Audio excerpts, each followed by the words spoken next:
going on, people? We're back. It's another week. It's another episode of the Talkin TV podcast. I usually have a lot more of a colorful diatribe, but I'm currently exhausted. So, quick intros. I'm Dom. That's Chris, movie nerd, TV nerd. Chris, I hate my new job. And that's all I'm going to say on that. I literally just woke up from another 2-hour nap. My brain is barely conscious right now. But here's the thing is that once again, like everything that we do on this show, it still ties into the topic of today's episode because like these characters in this movie, I'm exhausted. I feel like I'm going in circles and I don't know who I can trust. That is Chris, a good point. Yeah, Chris, how have you been, first of all? I've been good, back in school and trying to balance life and whatnot. But I mean, for the most part, man, look, I also hate your job, just for the record. Yeah. And I can't wait for you to get out of there. But hey, man, we still get episodes up every Wednesday. Yeah. Point in case being right now. So as long as that keeps happening, I've been good. Yeah, and it's another interesting thing about this week because this week, again, like a lot of other episodes that we've done, was supposed to be something completely different. And then due to recent events, we were like, nah, we got to do this because we watched a movie this past weekend that it's another movie that I've been trying to get you to watch for a while. It personally is one of my favorite movies of all time. The more and more I think about it, it definitely is my favorite horror movie of all time. And what movie are we discussing today, Chris? Today, we are talking about none other than John Carpenter's The Thing. Yes, and we have to preface that it's John Carpenter's The Thing because, again, unfortunately, it's another movie that there's been multiple versions of. So we have to preface that today, even though the other versions of this movie will factor into our discussion, we are specifically talking about the 1982 masterpiece, in my opinion, that being John Carpenter's The Thing. So, Chris, even though you'd never seen this movie up to this point, this clearly was a movie that you had heard about. Not just from me, but from other people as well. So briefly go into your history of what you heard about this movie and whether that prepared you for just how awesome this actual movie was. So you tried to prepare me, but I don't think anyone could quite prepare a human being who loves movies and TV as much as we do for the amazing journey that is this film. I mean, Dom, I was completely blown away, dude. Like, I did sort of like a mini teaser spoiler, whatever, and I don't normally type out written reviews of anything. I hate writing in that regard. I know. I saw you posted on Instagram about this immediately. I was like, whoa, this movie definitely had an impact on him. A huge impact, man, and I still stand by what I said in that post. I need to go over my list of top 10 to 20 movies of all time and find a spot for this film in there. It is a phenomenal movie, and yeah, man, we're starting off a little earlier than expected with the spooky vibes today, but I'm all for it. Well, considering how it's going to blend into, even though technically by the time this episode comes out, it will still be September, this episode blends perfectly into the theme of our next month, obviously, for our big event that we have coming up, which we have hinted at more than enough times, that being the big SHOCK-tober event, Oh, yeah. And it's funny because we tried to get this movie in on a watch-along. It didn't really work out. And we were going to originally, like I said, this week's episode was supposed to be something completely different. We were supposed to be discussing horror movies in general, the effect of horror that it has on us. A little bit of a throwback to an episode that was supposed to come out earlier in the year that we never ended up being released. And I was texting with you after this movie, and I'm like, nah, we got to cover this movie. You finally saw it. Like, there's no way we can. We got to cover this movie. And what's interesting is that usually when we come across situations like this, it's usually of something that we're kind of both a little familiar with, and it's usually a situation where we're both usually fanboying out really, really hard. And I'm not going to say it usually takes away from the discussion, but there's usually, to me, a clear distinction between the stuff that we really love, that we're fanboying out about, versus the stuff that we just kind of get into analytically. But this, I think, is going to be the one exception to that rule. Because, again, people, compared to all the previous podcasts, look at all those notes. Look at all those notes that I have just for this one movie. This is my second time watching this movie in its entirety. I watched this movie for the first time 2 years ago now. Wow. Up at school. And I remember, obviously, the big thing that stood out to me, first off, this being directed by the great John Carpenter. And I'm going to use that word because this man, arguably, I'd say it's between him and Wes Craven as far as like the director who's had the biggest impact on the horror genre in general in Hollywood, because obviously Wes Craven has kind of a more like of a traditional outlook with The Nightmare on Elm Street and The Scream movies got a little bit of like wanted to explore like the base bare bones of certain horror. John Carpenter's whole thing is that besides being known for making some incredible stories on some extremely low budgets and some extremely kind of basic formulas, John Carpenter was kind of the guy that, like, to me at least, almost invented a genre. Although, like basically like kind of wrote the rules on the slasher genre with the original Halloween. But obviously some other incredible efforts like Escape from New York, They Live, Assault on Precinct 13, In the Mouth of Madness, Vampires, to name a few. The guy's got a very, very distinct filmography, to say the least. But the thing that immediately stood out when I watched this movie is, wow, this movie... And again, it's going to sound crazy because it's a movie about a shape-shifting alien. This movie feels real. And again, it's really, really difficult when you try to discern that, especially when it comes to horror movies, because so many horror movies involve supernatural or these types of otherworldly creatures and threats. But the thing that immediately stood out to me, it's two things. One, the atmosphere / bottle setting, which we'll talk about, which is the idea that because it's in primarily an isolated setting that's kind of separated from the rest of the world in a way that's actually believable, because so much of the time we see these horror movies exist in a way that it's like, okay, like, why is nobody else reacting? You know, that's why you usually see a lot of horror movies take place in like a small town or like some kind of an isolated setting in order to compensate for that. But this is really interesting because this movie takes place in Antarctica, in a whole different type of isolated setting. You know, the literal bottom of the world, this completely frozen tundra, cut off from the rest of the world. And it just adds to me more to the characters' frustrations, other than the fact that, you know, they've been infiltrated by this parasitic shape-shifting alien. It's the fact of not only in the Antarctic, isolated from everyone else, it's there in the Antarctic, isolated from everyone else, and it's about to become the middle of winter. Like, it's like every possible worst thing that you could get that these characters have to go up with. And as for the characters themselves, I really enjoy how, with the exception of Kurt Russell, Keith David, and Wilford Brimley, there are no, like, giant stars in this movie. All of them are primarily character actors. They've all got, like, these one-word, very basic character names, you know, but through their, like, very minuscule character actions, they kind of all get you to, like, become really endeared to them. And as a result, you kind of feel something even more once they start getting picked off one by one. Those are just two primary observations that I have off the top of my head when it comes to this movie. Yeah, no, those are definitely two solid observations. And before we sort of dive into your notes there and really just take this thing and run with it, we do have to say, though, as we're still sort of in the top of the show here, that if you are upset that you're going to be missing out on our general horror discussion and its impact, that's okay, because we're going to be on the Brando show. Yes. And that's literally, aside from sort of telling everyone about the SHOCK-tober event and really diving in for the first time about this huge community event we have planned in Halloween, hint, hint, nudge, nudge, that's your chance to get that episode. And of course, we're going to do it along with one of our great friends here on YouTube, Brando, aka the Brando Critic. So Dom, what's the date on that again? So people can be at the first ever Brando show. Essentially, it's the Joe Rogan experience of cinephiles. 2 days from now, when this episode goes up, this episode will be up on Wednesday the 30th, 2 days from now, Friday, October 2nd at 9 p.m. sharp on the Brando Show YouTube channel. Yeah, it's going to be awesome. And we'll put the link to that in this description. So, Dom, man, I got to ask you, since, you know, you introduced this movie into my life and, quite frankly, with this movie changed my life and made it better. Where do I love that.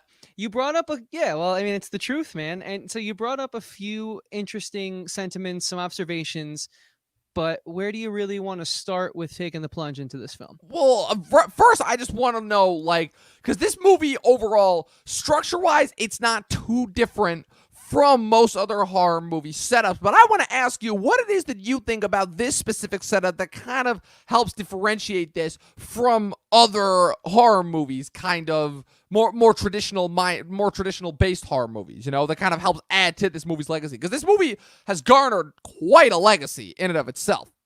Yeah, no, totally. Real quick, before I dive in and give you my answer, define what you mean by traditional, as I feel the line can often get blurred here. Well, obviously the idea that kind of, if you think about it, this movie structure-wise, it does have a slasher kind of setup, like kind of a bottle film setup, certain amount of characters. There is a killer within there. The killer does pick off said characters one by one, but it is a finite set of characters, right? And I just want to know what you think, how this film manages to differentiate itself by getting you to care about characters in certain ways than most general slashers wouldn't, how it factors its setting into that, and overall, again, just specifically with the killer itself. Okay, yeah, I see what you mean now. I think I have to just start off by, sort of prefacing with the fact that I think that John Carpenter quite literally changed the way horror films were created and perceived, and impacted creators spanning as recently as, Dave Franco with his directorial debut with The Rental, and in 2008, I believe, was the year, or maybe 11. I get my Cloverfields mixed up, but nonetheless, 2008. 2008, the incredible 10 Cloverfield Lane. I mean, 10 Cloverfield Lane was 2016. The original Cloverfield was 2008. Yeah. That's the Now bottle you're confusing film. me. And I also think, aside from just popularizing bottle films in horror, I think, if you look at one of my favorite Tarantino films, right, Reservoir Dogs, which is a phenomenal movie. I mean, I just think because of where he was in the history of cinema, and how he used the concept of a one set location, because it's notorious, the fact that horror films have a low budget, because quite literally they are super high risk, high reward. They could easily flop, because it's one of those things in art. And we spoke about this on our interview last week with Jeffrey Bryan of Survivor and Karate Kid fame. Go and check that one out. Subtle plug, cough, cough. Yeah. Well, we kind of spoke about the fact that, like, if it's not genuine, you can sniff it out from a mile away. And especially with horror, I think believability is a huge factor, especially in the modern day. I think a lot of these young creators think they can get away with just how far technology's come in regards to CGI and prosthetics. And there's not really a story there that grips you and pulls you in. So I really think Carpenter could be credited a lot with sort of not only creating this medium of bottle film, certainly getting the slasher genre off the ground in a whole, but not only paving the way for younger creators and giving us awesome films like 10 Cloverfield Lane, and The Rental's kind of growing on me. That's a conversation for end of the year. But, it's just like, without him, man, I don't think people would be pushing the boundaries of horror the way they have been. Because it's at this point in time, horror was still fighting to get to where it is today, where it's like, I would say, among our age group, especially, one of the most coveted and sought after genres. So this was a very pivotal moment in horror's history. Thank God John Carpenter was around for it, right? Yeah, it's funny because when we talk about genres overall that keep surviving and that can keep putting butts in seats overall, you and I have talked obviously a lot about how streaming keeps seeming to kill the traditional theater-going experience. Horror, to me, with the exception of a few movies, never really seems to have that problem, especially now with this past decade, and obviously the new directors that have been able to put their new spins on that genre. But John Carpenter, to me, was kind of already starting that, again, with the original Halloween, that being kind of like this, like, kind of very, very zeitgeisty type movie. Obviously the Academy Awards were never going to recognize it. Horror is one among many of almost every single genre that's not soapy drama that they don't recognize. But again, the original Halloween was a very cultural moment, obviously both for what it did for the horror genre overall, for instigating a genre that I hate with the slasher subgenre.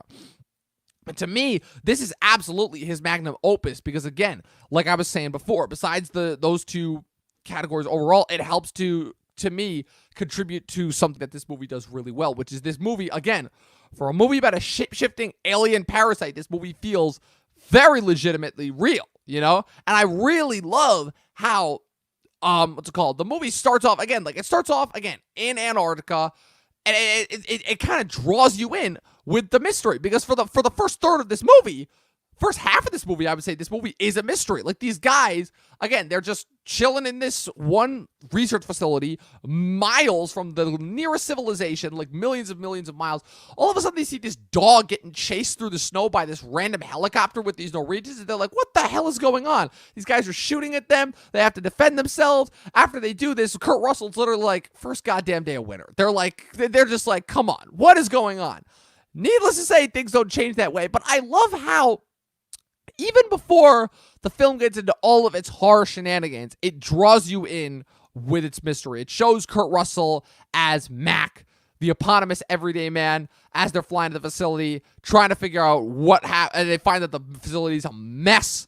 They're like, what the hell happened? You know, you have that iconic shot where they find the one guy who's frozen with his throat cut and like the dried blood flowing down his arms. And that's already a powerful enough illusion. Like, the movie does a very good job of drawing you in with its mystery, you know? And so, again, like I said, you've heard about this movie ad nauseum. Like, what were your thoughts? Like, just with those images, forget the rest of the movie, just with those opening images, were you like, what the hell is going on? Like, did it start to like gestate in your brain a little bit?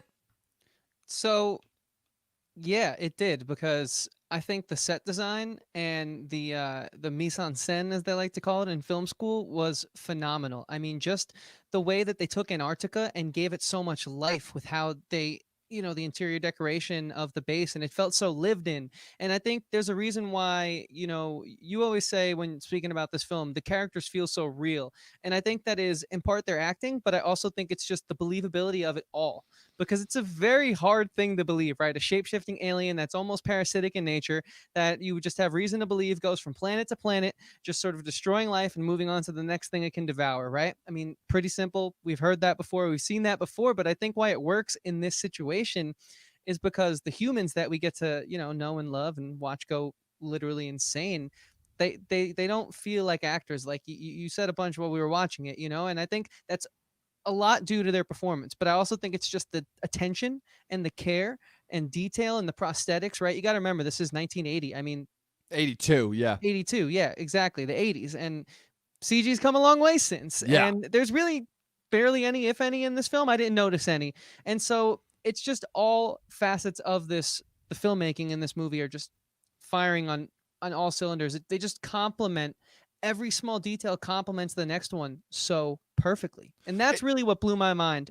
at the end of the day. Yeah, it's interesting because, again, this movie came out in 82, which was already a packed year, to say the least. We talked a lot about, obviously, the 80s, how that's your favorite decade. We've talked a lot specifically about 82 and what a powerhouse year that was. But these are just some of the movies that were this movie's competition that year. Just 82 specifically. E.T. the Extraterrestrial, Star Trek II, The Wrath of Khan, Blade Runner, Poltergeist, 48 Hours, Dark Crystal, Rocky III, Fast Times at Ridgemont High, First Blood, Conan the Barbarian. This movie had a lot of competition, to say the least. That's a stacked lineup overall.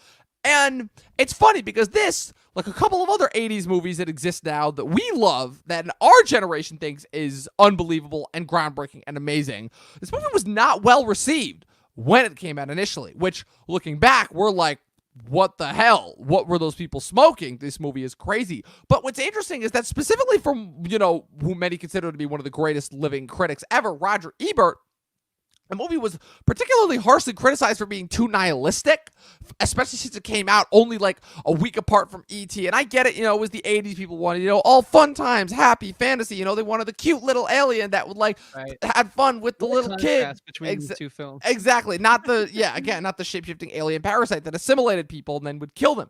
But again, if anything, I feel like, in a weird way, the movie was arguably more relevant at the time because we were still in the middle of Cold War America. It had a lot of Cold War themes, a little bit of those Invasion of the Body Snatcher vibes where you're there with your fellow man, but you don't know who to trust, a little bit of Big Brother involved there. Again, it was like the movie was really ahead of its time, and for such a simple premise, such a simple setup, for it to have those themes, to me at least, that is where the true horror comes from. Like, don't get me wrong, when the creature comes out, when the thing is revealed, it is revealed, and it is scary as shit. Just from a sound design and a visual standpoint alone.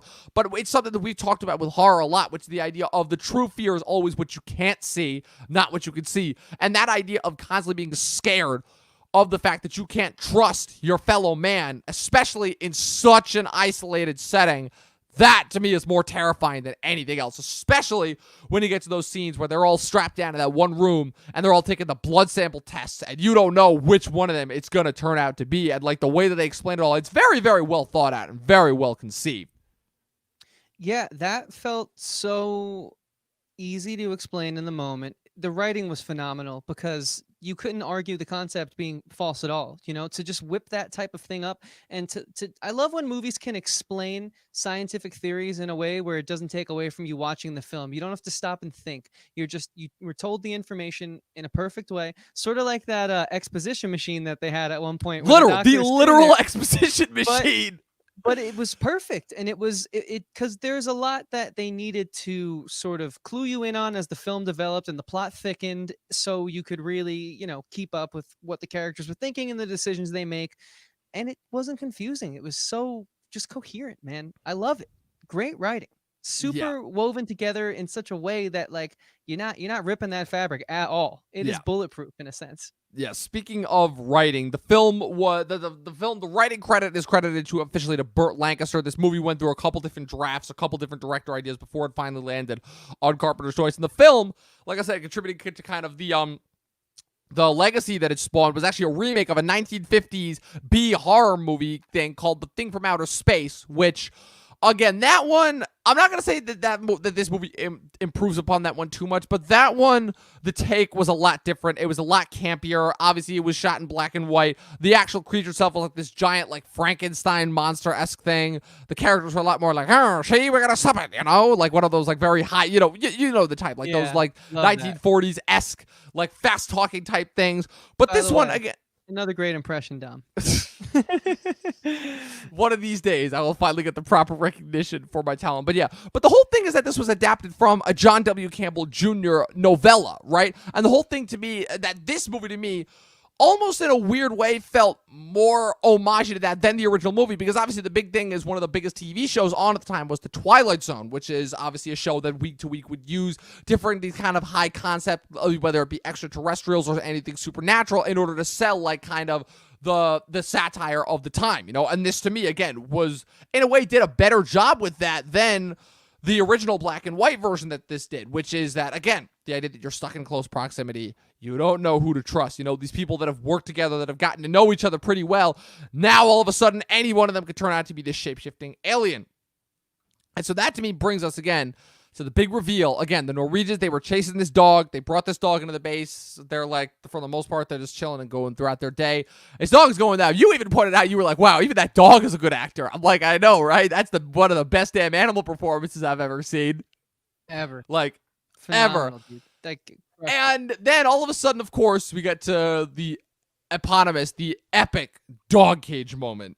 The first revelation of what this thing, pun intended, really is. When you have Clark, that poor guy, bringing the dog to its cage, and then all of a sudden it's there with the rest of the dogs, and you can clearly tell something's up, because this dog, you can tell, you're like, okay, this is not a regular dog, because all the other dogs are sleeping, they're kind of tired, and this thing is just looking right at the wall, and then all of a sudden you hear that noise. And I mean, you're a sound guy, so even you have to give credit where credit is due to that overall natural ambiance. And then we get the shape-shifting scene. Like, walk me through your thoughts when that scene happened. Well, I can't say that I was completely blindsided by that event happening, because they were kind of hinting at the dog. That shot of it specifically comes to my brain when they're all sort of sitting around drinking and playing pool, and some of the men are playing cards at the table, and the general guy, or the commander there, he says, get that thing out of here, to the dog. And they were cutting to the dog, and so they were alluding to it, but I really didn't think it was going to go down the way it did, though. I mean, for 1982, right? That was gruesome. That was prosthetic work at its finest. Yeah. Terrifying, to be honest with you. And it's a little hard for us. I think we've been spoiled, again, with computer generated images and all that good stuff.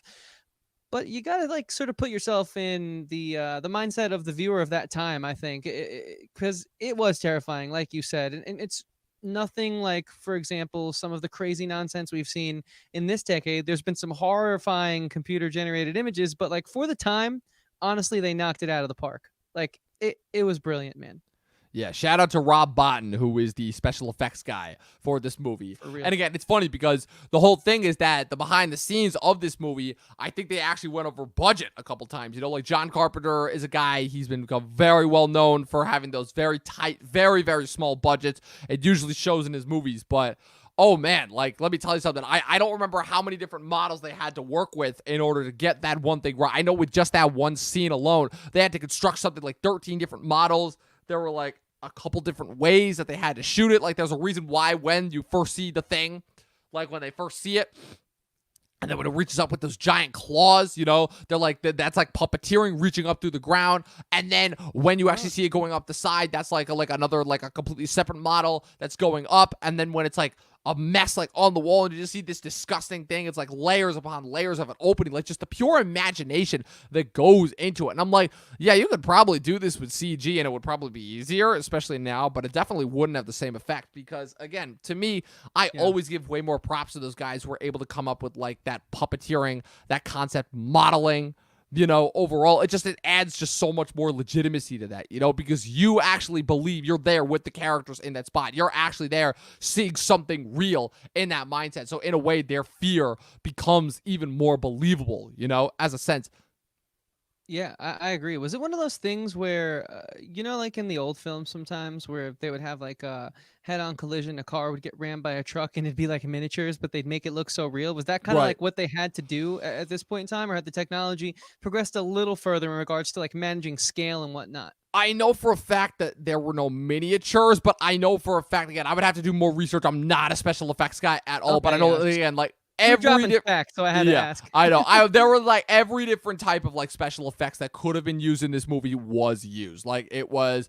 I even pointed out moments of stop motion to you, like with the tentacles reaching out. Like I said, there was like like so many different forms of puppeteering and models. Because again, this thing, it's a dog at one point. It's like this giant like mass at one point. When they're doing the dissection scenes on it, like trying to break it down, trying to figure out what it is, and then you get Wilford Brimley pulling that thing out. Like explaining how the assimilation works. It's funny because for the longest time, for me personally, I was really confused, and I'm like, but wait a minute, how does it like take them in and absorb them and then shapeshift? I'm like, so wait, does it eat them and then mimic? Like, it was a lot to process overall because it's very, very confusing kind of how it works. Again, thank God for the literal exposition machine literally kind of telling us and explaining exactly what goes down. But again, it's some really interesting but scary stuff where, again, if you get within too much close proximity to this thing, I mean, you saw it with the Bennings character where, especially when that thing is still alive, it basically like absorbs you in and then basically, for lack of a better word, eats you and then shapeshifts in order to form you.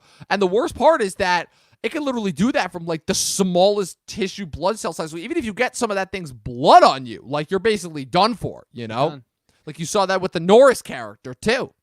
Yeah, it almost has very eerie similarities to 2020, but in regards to pandemic and whatnot, slowly really eat you alive, just like. But yeah, you're right, man. I think the exposition machine came at the perfect time because I think you're left in the dark for quite some time, but it's still interesting because they're still feeding you little bits of the breadcrumb trail as you're going along. But then it gets to the point where it's like, okay, we got to strap them in here. It's about to become a wild ride, so we got to get them on board, and all bets are off. And my favorite shot, man, speaking of the prosthetics and the special effects, was when I forget the redhead guy was sort of in the back of that storage closet, and they have like the towel over the body, and you just see underneath the body it move for the first time. Yeah, and I was like, whoa, this movie's about to get even crazier, because that was after the exposition machine. Yeah. So I was like, oh, okay, so they didn't give it all away. Yeah. And so just like watching the way that the information was distributed in this film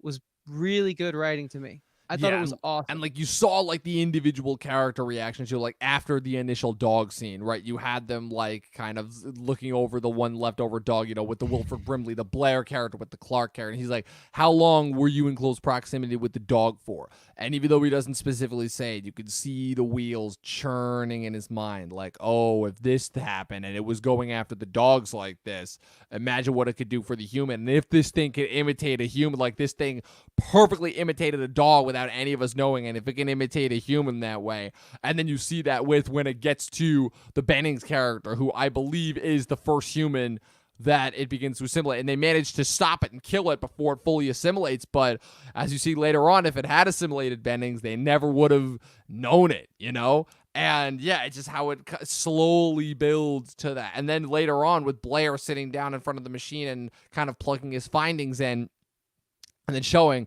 again, with I think a little bit too much advanced technology for 1982. I mean, I wasn't alive during that time, but I think you could say like whether or not like that computer was actually like realistic for the time. But again, all with no dialogue. Like Blair doesn't say a single word, but you just see the wheels churning in his head. Oh, Blair, again, is the smartest character in that entire movie, where he is able to figure out kind of what this thing is capable of before everyone else does. And as a result, he kind of takes steps in order to ensure that this thing does not leave the base, you know? And again, like, it's so 50-50 because, again, this is the brilliance of this movie, because that scene where he's destroying the radio equipment and you don't know whether he's gone insane. Like, the whole thing with there is he doing that because he's already being taken over by it?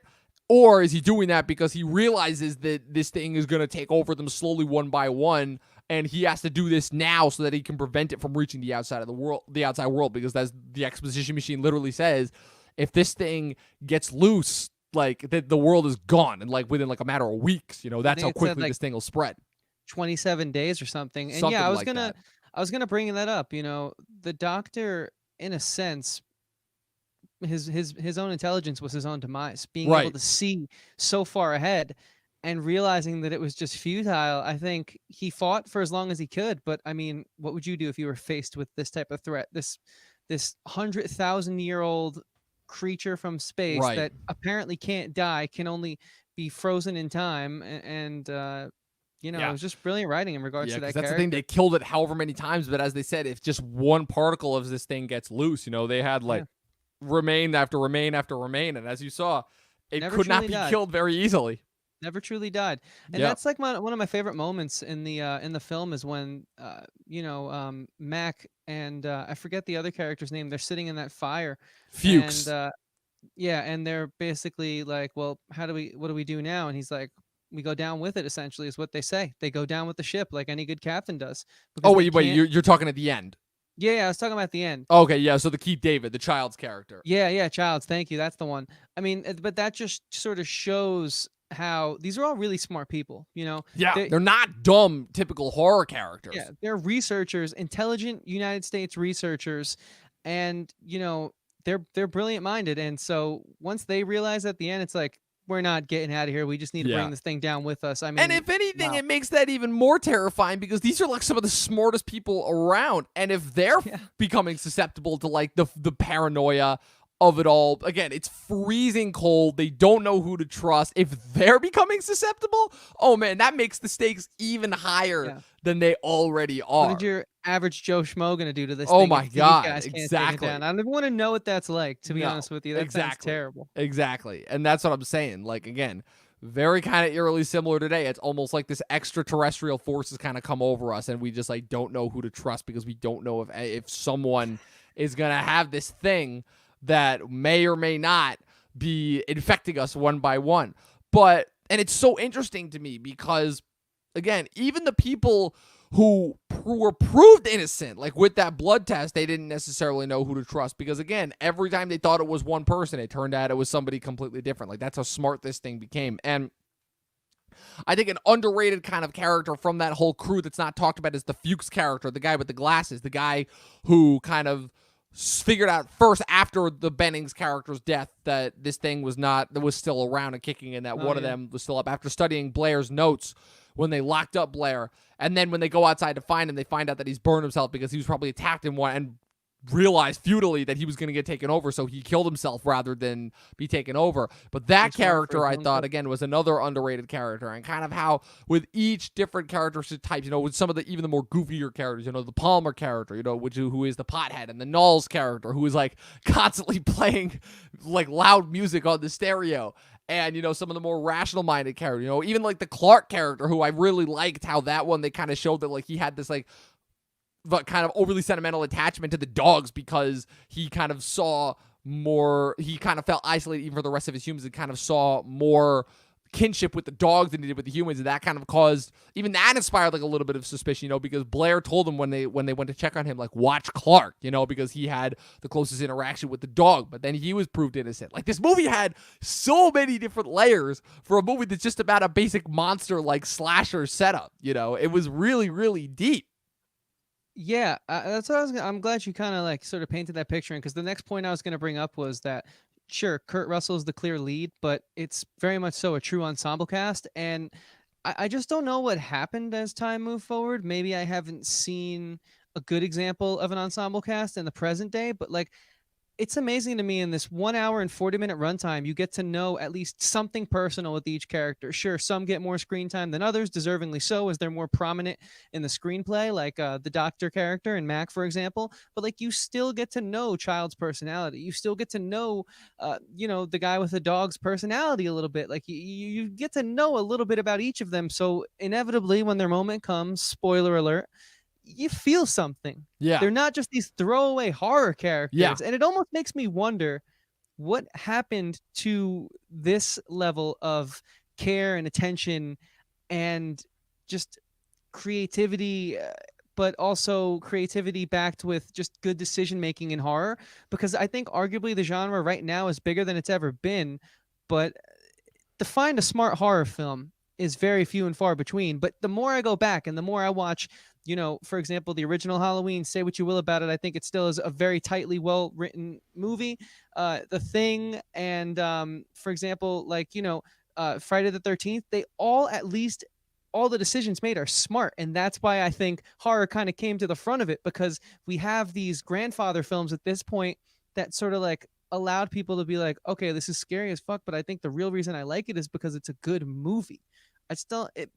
Basically watching this film makes me feel sad about where horror has kind of went. Sure, you have the hidden gems, but like, you know what I'm trying to say, man? Yeah, and I definitely think that some of your problems can be attributed to the overall disposable nature of film now that has happened as a result of streaming, with the result of there's so much content that obviously, again, you're going to find that that's where a lot of our problems with most movies nowadays come from, which is the fact that, again, because the overall disposable nature, because there is so much, the amount of thought and attention to detail, clearly just, it's impossible for that amount of attention to detail to be put into every movie. Again, it's the whole thing that we were talking about with Jeff, the idea of where does the balancing act come from. You either have all this stuff that, again, is just disposable, mindless entertainment until the next thing, or you have this one thing periodically that is kind of dictated to us, but at the very least we know that because there is all of this thought and effort that is put into this one effort, you at the very least can have an assumption that it is going to be good. It's a very tricky thing to go back and forth on, because again, there's good that comes from both, and there needs to be this balancing act overall.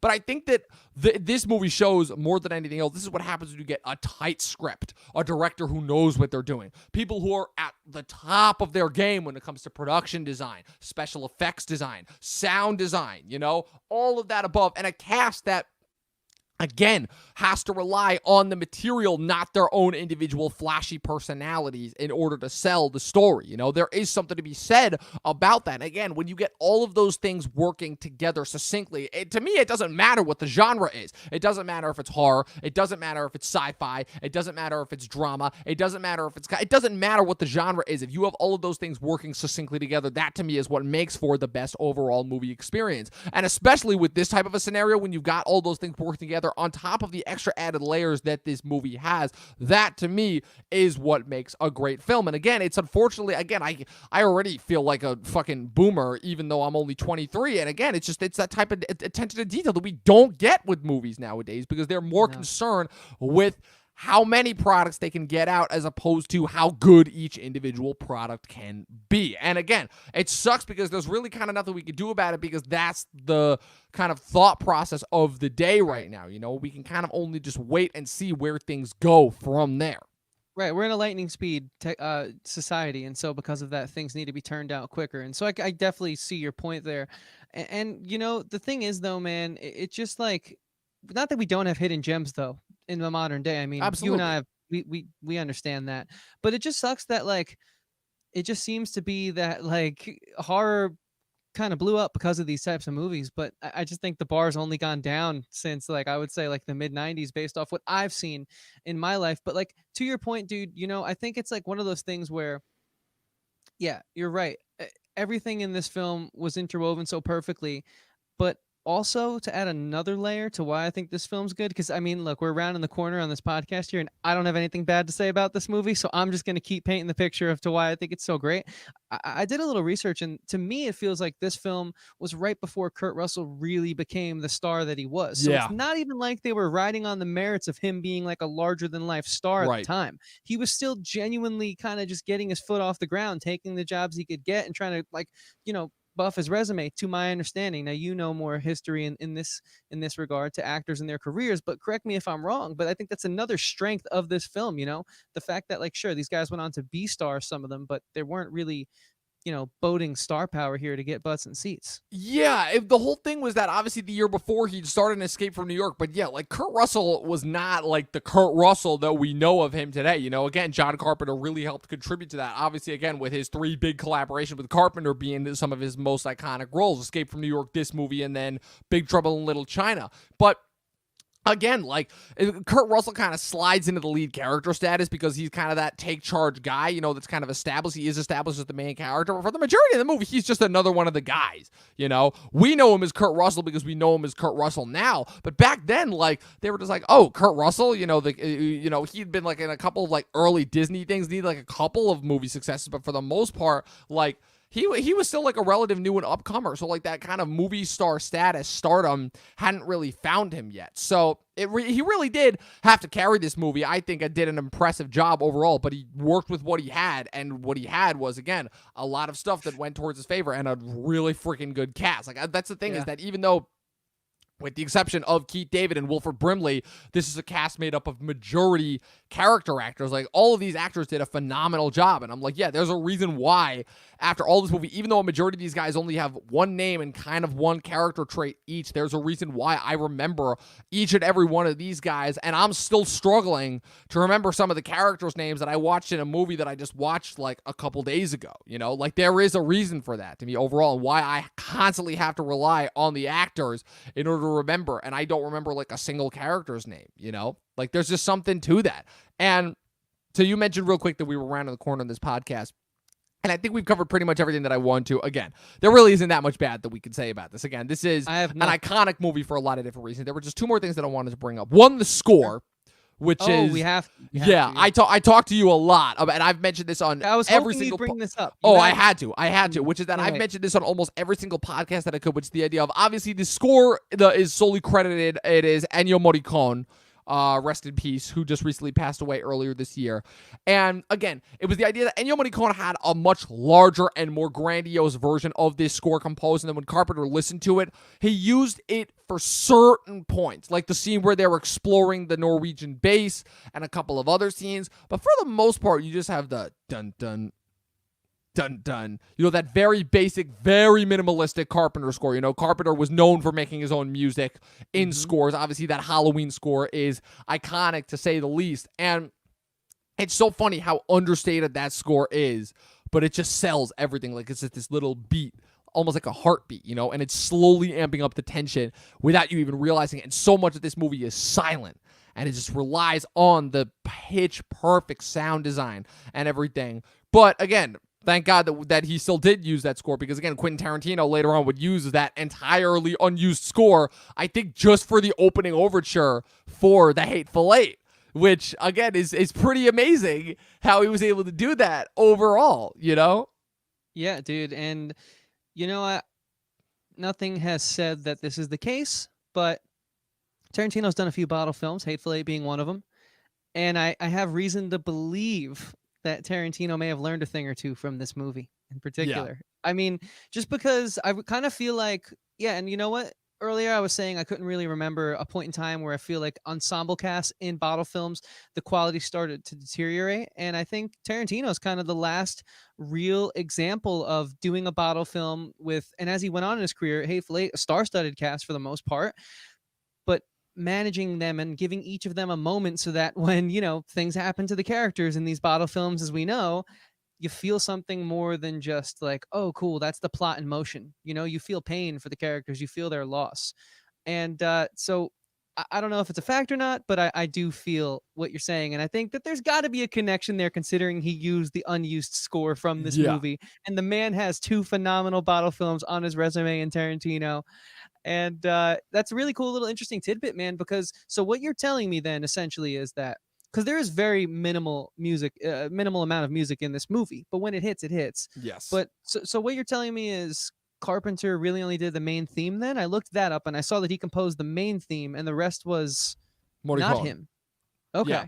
The rest was Morricone, but like the dun dun Right. Dun dun. That was him. That was Carpenter. That was Carpenter, and that's very Halloween-esque. Very as well. Halloween-esque. Again, very minimalistic, very basic. Halloween is what, like the same 4 or 5 notes just played over and over again, just with different variations, right? I mean, you're the music guy, so it is, but it's brilliant. It's brilliant. It's one of the most iconic movie scores of all time for a reason to me. And the last thing that I wanted to bring up is you mentioned Tarantino kind of taking the right lessons from previous films. I'll tell you one thing that did not take the right lessons specifically from this film, which was its own sequel, because unfortunately, this is another movie that was bastardized by a later entry, which is obviously the first half of the 2010s had the unfortunate mispleasantry of trying to force these kind of sequels / reboots of these movies down our throats. Friday the 13th was one of them, and the other one was this movie, which again, the balls that this, whatever the fuck that 2011 movie was, had to call itself a prequel is astounding, because while that movie might call itself a prequel, that movie to me was nothing but just a blatant remake of this movie, just with a shitty, more boring, modern-day cast and really terrible CG effects.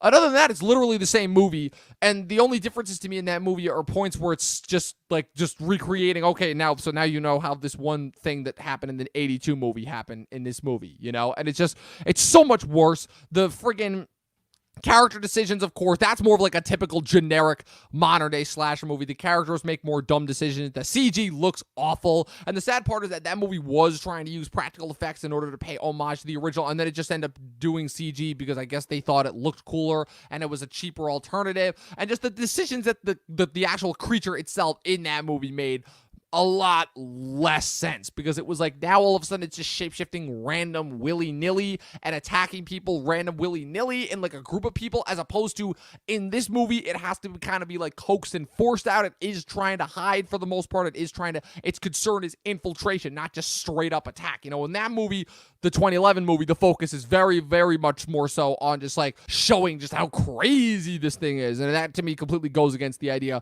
of the thing itself in general. So yeah, and again, I have to differentiate by calling the 2011, because again, for it to be a prequel, it didn't even try to do anything different. It just called itself The Thing, just yet again.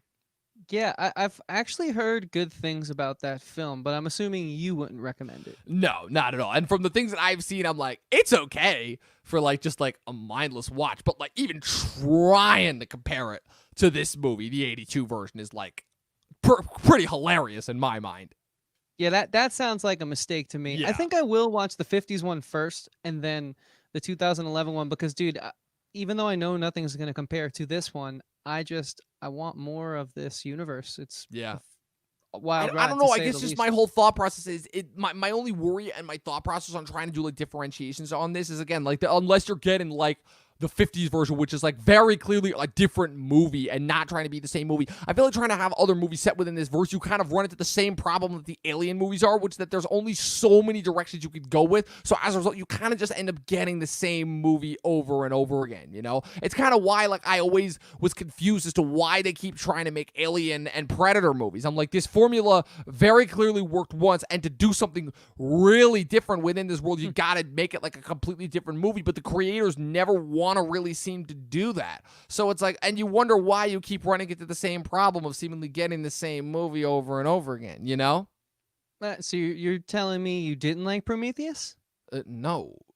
Please. I know. I was about to say, I'm know. like, no. I know you love kidding. Damon That Lindelof, movie, but I'm not willing to give him credit for that fucking piece of shit. When I talk about David Lindelof, if you've noticed, I always leave that out, don't I? Yeah, I wonder what that and Star Trek Into Darkness. Yeah, wonder why. Well, another, I know how to sell him. It's all about. And I like Star Trek Into Darkness too. Is the funniest part, but yeah, it's not terrible, but it's not his finest. Yeah. No. Anyways, well, that one like they brought him in for reshoots and everything, but yeah, no, that was just those idiots, Kurtzman and Orsi. But yeah, so I think we've talked about everything that we can about this movie. So I guess, Chris, I want to hear, what are your final thoughts and star rating for 1982 John Carpenter's The Thing? Yeah, usually I like to build up a little suspense here, but I just got to let everyone know this is a 5-star movie. I already love bottle films. I mean, they're amazing and they're brilliant. And just seeing this one with how, in regards to my experience with bottle films, I kind of feel like I can see just the way that this film impacted so many of the films that I've seen that have come after it that I love so much. And so it's really cool just to see, again, all the facets of filmmaking fired on all cylinders of this movie. We've spoken ad nauseum about it at this point, but the thing that I think got me the most and I've said this a few times in this podcast, but just to drive home why it's 5 stars to me, is that every action garnered an emotional response from me. Because I got to know the characters and I got to understand where they were coming from, and I understood the intensity of the situation, and I felt like I was in the world. And rarely does that honestly happen. That's why I said I'm going to have to revise my top movies of all time list and find a spot for this film in there. If you haven't seen it, I highly recommend it.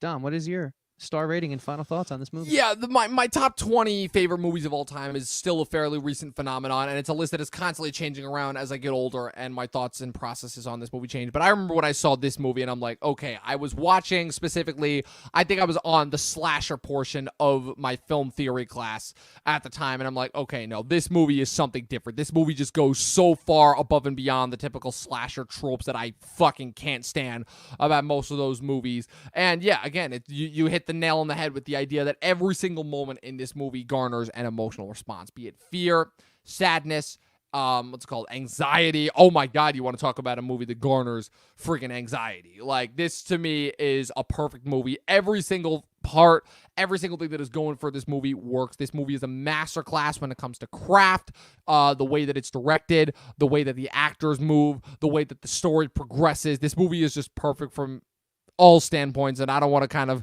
try to repeat anything that you said. So yeah, this is absolutely, I don't know why I gave this movie only 4.5 the first time that I saw it. This is absolutely a 5-star movie. This is a perfect movie.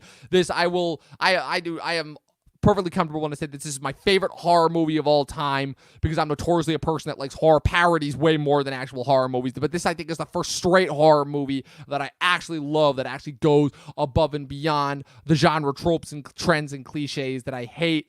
And yeah, this is a perfect movie. Like, I can't wait to see where this ends up factoring into my top 20 of all time.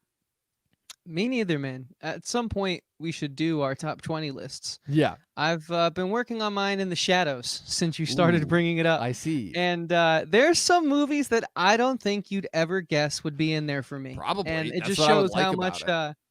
yeah, it just shows how much I think we still have yet to learn about each other. And speaking of learning about us, we are going to be on the Brando show, which apparently is going to be a Joe Rogan style podcast where I can't wait.